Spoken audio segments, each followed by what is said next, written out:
Ya, assalamualaikum warahmatullahi wabarakatuh. Saya Vina Septiana Rahmaniati, NIM 145 kelas 4D, akan menjelaskan tentang materi konflik pasca bencana.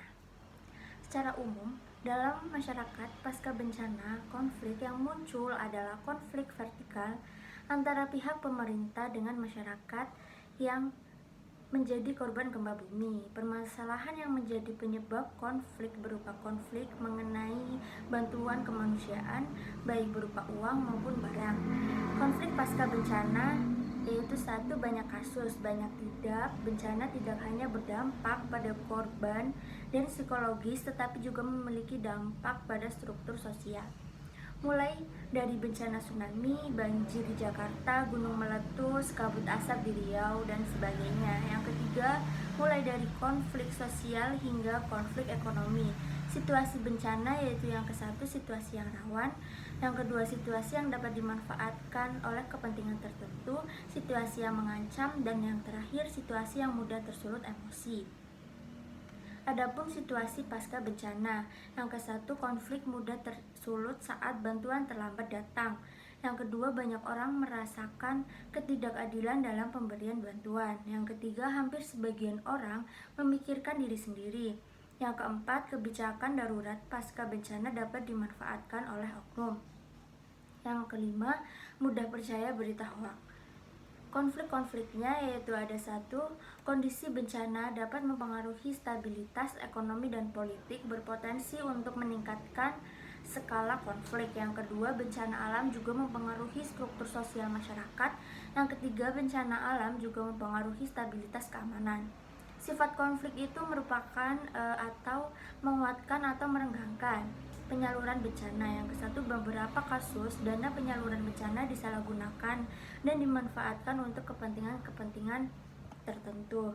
Yang kedua, memicu konflik sosial dengan pembagian bantuan yang tidak adil. Yang ketiga, kebijakan darurat untuk bencana alokasi dana besar.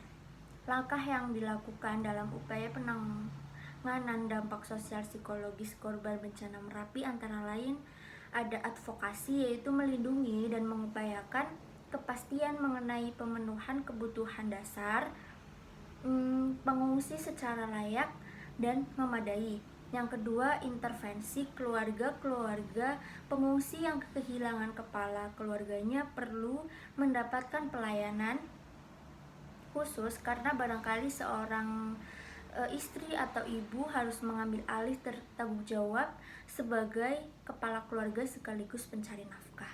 Yang ketiga, terapi kritis. Terapi yang dilakukan antara lain pengungkapan perasaan-perasaan negatif yang dilanjutkan dengan pembelajaran sederhana mengenai cara membangun perasaan-perasaan yang positif, dan bekerja bersama-sama dengan kelompok untuk menginvestasi hal-hal positif yang dapat dilakukan di daerah yang baru dan menyusun rencana kegiatannya.